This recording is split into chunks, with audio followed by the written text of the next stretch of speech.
Nord-Est commence avec la libération d'un camp ou d'un lieu d'emprisonnement.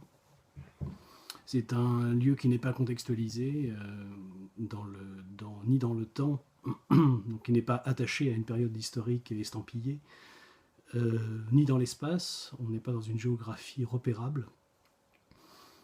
Et donc le texte, de ce point de vue-là, voudrait agir comme une sorte de parabole. En tout cas, un jour, voilà, on ouvre les portes de ce lieu, de ce camp, et les gens deviennent soudain libres. Libres à l'issue d'une période d'emprisonnement qui s'est étendue sur plusieurs années, et donc qui était assez longue. Et pendant laquelle on comprend aussi assez rapidement que le monde a été soumis à rude épreuve. Ces hommes, ces femmes sont pour la plupart fatigués, restent là dans l'attente d'une organisation, d'hypothétiques camions qui pourraient venir les emmener quelque part. Et puis quelques autres, plus rares, dans la foulée notamment d'un homme qui s'appelle Gary, décident de quitter ce lieu avec les moyens du bord, c'est-à-dire avec leurs jambes, et de partir à pied en direction des plaines.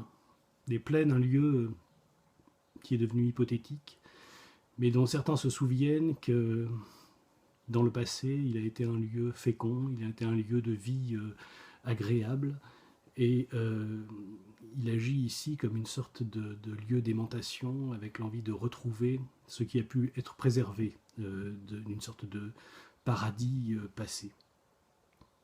C'est donc cette petite cohorte d'hommes et de femmes qu'on va suivre en marche en direction des plaines, mais pour atteindre ces plaines, il va commencer par falloir traverser un massif montagneux avec toutes les difficultés que ça va impliquer pour eux et avec tous les ressorts de ruse, d'humanité, de fraternité que cela va devoir mettre en œuvre pour eux pour pouvoir s'acheminer le long de ce périple.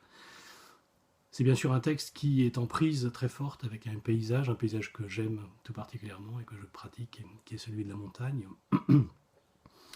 Et c'est aussi donc une histoire, et peut-être surtout, bien sûr, une histoire d'hommes, de femmes, confrontés à la difficulté de ce chemin, en même temps qu'ils sont confrontés à la difficulté de s'arranger de tous les stigmates qu'ils ont hérités de cette période d'emprisonnement et cette période de grande mise à l'épreuve pour eux. On pourra voir dans ce texte, si on veut, quelques résonances avec, bien sûr, d'autres des périodes historiques ou même des aspects contemporains. Dans les aspects contemporains, l'un est tout à fait inattendu, bien sûr, pour un texte que j'ai terminé au milieu de l'année 2019. C'est la question de ce confinement qui a été subi et dont ces personnages sont en situation de se libérer et d'avoir à inventer la suite du chemin. On pourra y voir bien sûr quelque chose qui est en lien avec la libération des camps, et là je pense évidemment à 1945, en résonance avec quelques grands textes de la littérature peut-être.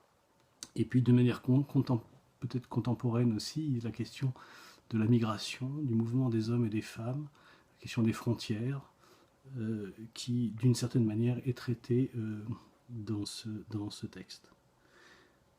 Voilà, mais c'est surtout, comme toujours, et c'est je crois ce qui m'importe le plus, une histoire d'hommes et de femmes qui s'arrangent d'un chemin à parcourir avec ce qu'ils sont et avec ce que collectivement ils peuvent être et ils peuvent devenir. Voilà, bonne lecture à tous.